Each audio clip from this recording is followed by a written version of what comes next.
One of the things I would add to your list as we think about tax reform is the extent to which incumbent interests use the tax code to their benefit and to the detriment of innovators in the economy. I think we should be on the lookout for that everywhere in our statute books, especially in the context where we're having a discussion about winners and losers, and I think we'll have an interesting opportunity to debate that.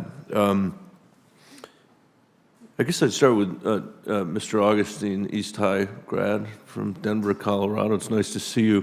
When you guys were looking at the R&D question, was there a conclusion about why it's such a small percentage of the overall energy economy that we've spent on research and development?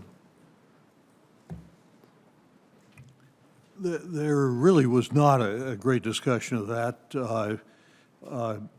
But in that particular group, based on other conversations and studies, I think one factor was that up until recently, the energy economy was moving along fairly smartly. We didn't realize we had the kind of problems we had today, and it was somewhat status quo. I think also a factor was that the investments in the energy arena tend to be very long-lasting. The facilities that are built last a very long time, and there's not the drive to constantly bring in new technology and update that you have. I would cite as an example of the contrary, Intel Corporation. The CEO of Intel has told me that the revenues that Intel receives on the last day of any fiscal year, 90% of them come from products that didn't exist on the first day of that fiscal year. Whereas if you're in the energy business, I was on ConocoPhillips board for many years, if you're in the energy business, your investments are very high and they last a very long time, and so you don't have that drive. Yeah. Mr. Zindler, it's been our experience, and Senator, it's great to have you here. It's been our experience in Colorado that we've had great growth in oil and gas jobs. We've had great growth in wind jobs. I haven't detected that the wind jobs are taking away the oil and gas jobs.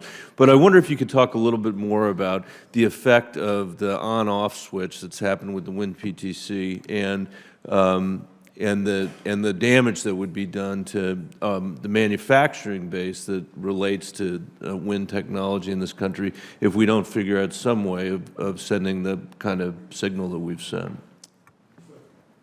Sure, thanks very much. So, well, first, just to be clear, my comments were regarding the drilling costs.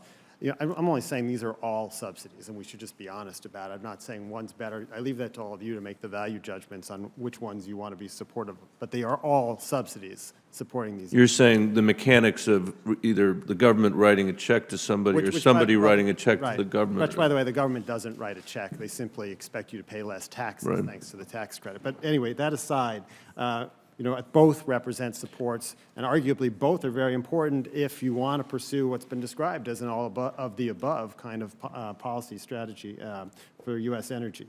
I think it is interesting. We haven't seen what I would say sort of any kind of crowding out, to the best of my knowledge, of the wind industry crowding out the natural gas industry. The natural gas industry has been surging, and full credit, as was mentioned, to George Mitchell and others for these incredible innovations that have gone on and taken place over the years, and their new discoveries and the abilities to exploit them in the various shales around the U.S. It's really been an incredible thing, and it is helping American economic competitiveness. In terms of the wind industry and the potential impact, there's approximately 10 gigawatts of potential capacity of manufacturing on U.S. soil.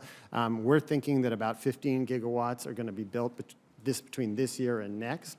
And so if you simply were to drop that down very substantially in 2017, 2018, beyond, yes, you end up with a situation where you might have a considerable amount of built manufacturing capacity that essentially goes idle, similar to what happened, in a couple of years ago, the last time the industry faced this. Thank you. Professor Metcalf, I had one last question for you. In your testimony, you talked about the attractiveness of so-called technology-neutral tax credits. The chairman has talked about that as perhaps the most realistic proposal, an energy tax policy, and I think I agree with that. It's important for us to get the details right to ensure the policy works as well as existing legislative credits. For example, and Mr. Zindler was just talking about natural gas. You know, some of us have thought about, well, would you have a standard of emissions as a way of making sure that natural gas was a beneficiary as part of this? I just wonder whether you could talk a little bit about the details of what would be a sensible, neutral credit. Thank you. So it's an excellent question. And Finally. I think that, so again, I think with all these policies, we're trying to address market failures. And your, just a quick comment on your initial question about R&D, information is a pure public good, and we know that private markets underprovide information. So R&D, providing support for R&D is, I think, quite valuable, and that will be quite important in the energy sector. So we're trying to incentivize. What we really want to do is to get the relative price of fossil fuels and non-fossil fuels right, taking into account the social cost of greenhouse gas emissions.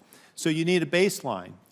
Now, whether the baseline is the current emissions per million BTUs of natural gas, or whether it's, say, 90% of that level, I think that's something that is an important question. I frankly don't know what the right number is. Part of it depends on where we think that we can incentivize technology in the short run for natural gas to improve their emissions, and that might be around capturing fugitive emissions or other kind of things like that.